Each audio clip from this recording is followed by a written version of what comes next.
तो अब मैं बता रहा था कि आपको अगर मान लो किसी बंदे को हो चुकी पेप्टिक अल्सर डिजीज़, तो अब हम किस टाइप की ड्रग्स देंगे उसको, ठीक है, कि ताकि उसको आराम मिले उसमें। जैसे कि देखो, अगर आपकी ये जो म्यूकस मेम्ब्रेन है इस पर अल्सर हुआ है, पहली कंडीशन आप इमेजिन करो कि भाई आप इसके ऊपर अब HCl भी डाल रहे हो, तो कितना दर्द होगा, समझ रहे हो आप, बहुत ज़्यादा दर्द होगा। आप इमेजिन करो कि भाई ये कोई बंदा है, इसके हाथ पे चोट लग गई, ठीक है, इसके हाथ पे चोट लग गई और हमने उसकी चोट पे क्या लगा दिया, नमक लगा दिया, तो कितना दर्द होगा। कुछ ऐसा ही अब ये कंडीशन मान के चलो, अब अगर चोट लगी हुई है और उस पर आप HCl डाल दो तो देखो क्या हालत होती होगी। तो अब आप समझो कि आपने खाना खा लिया, तो बॉडी क्या सिक्रेट करेगी, HCl सिक्रेट करेगी। अब वो HCl यहाँ जाएगा, तो हम पहला ये कर सकते हैं, पहली टाइप ऑफ ड्रग कि भाई हम उसका HCl ही बंद कर दें, यानी एंटी सिक्रेटरी ड्रग्स दे सकते हैं हम उसको, कि हम उसका HCl सिक्रेट ना होने दें। ये हो गया। अब आपने खाना खा लिया, आपने उसको एंटी सिक्रेटरी ड्रग्स नहीं दी ताकि उसका HCl जो है वो कम हो, HCl सिक्रेशन कम हो। तो अब हो जो आपने उसको दवाई दे दी, नहीं दी, सॉरी, आपने उसको दवाई नहीं दी, उसने खाना खा लिया, अब क्या होगा, HCl तो है, वो इसको और बर्न करेगा आपको, ठीक है। अब हम क्या कर सकते हैं कि भाई HCl है तो हम उसमें एंटासिड दे सकते हैं ताकि ये जो एसिड है ये न्यूट्रलाइज हो जाए, ताकि इसका इफेक्ट थोड़ा कम हो पाए, ठीक है। तो हम क्या दे सकते हैं इसमें, एसिड न्यूट्रलाइजर्स दे सकते हैं, एसिड न्यूट्रलाइजर्स। या फिर हम इसी के ऊपर, अल्सर के ऊपर एक प्रोटेक्टिव कवरिंग बना दें ताकि ये इरिटेट ना हो पाए, ठीक है। हम इसी के ऊपर एक कवरिंग बना देंगे ताकि ये इरिटेट ना हो पाए। अब हम इसको यहाँ पे कवरिंग बना दी, ये इरिटेट नहीं हो पाएगा।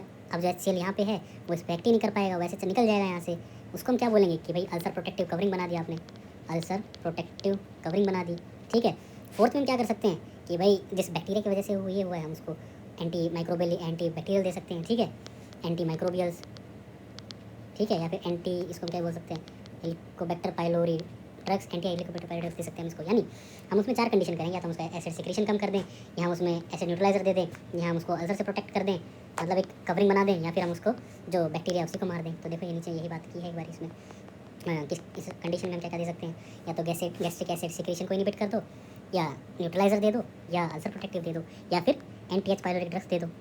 अब इसको कि भाई गैस्ट्रिक एसिड सिक्रेशन की क्लासिफिकेशन, न्यूट्रलाइजर की क्लासिफिकेशन, अल्सर प्रोटेक्टिव और एंटी एच पाइलोरिक की मैं सेपरेट बनाऊंगा। पहले हम गैस्ट्रिक एसिड करेंगे, फिर न्यूट्रलाइजर, फिर अल्सर प्रोटेक्टिव, फिर एंटी एच पाइलोरिक, ऐसे चलेगा। तो आज के लिए इतना ही, और जाते जाते एक बार आप ये हो देख के जाओ कि भाई पेप्टिक अल्सर डिजीज़ हुई, इसके कॉजेज़ क्या क्या हैं।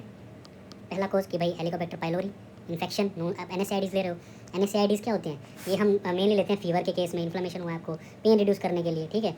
और ये ड्रग्स आप याद रखो कि OTC ड्रग्स हैं, ओवर द काउंटर, ये आपको बिना प्रिस्क्रिप्शन के भी मिल सकती हैं, ये आपको मिल जाएंगी, ठीक है।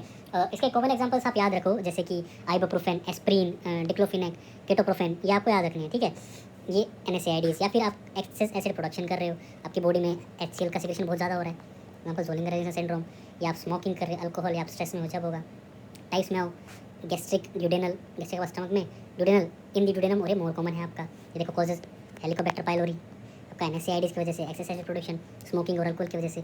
सिम्टम्स देखो आपको क्या क्या होगा, आपको अगर है पता कैसे लगेगा, आपको अंदर से फीलिंग कैसे आएगी, आपको ब्लोटिंग रहेगी, आपको नोजिया वोमिटिंग लगता है, पहले तो burning, abdominal pain, bloating, nausea vomiting और लॉस ऑफ एपेटाइट होगा। सिम्टम्स ये देखो भाई, burning, bloating, nausea vomiting, loss of appetite, weight loss, dark tarry stools, vomiting blood.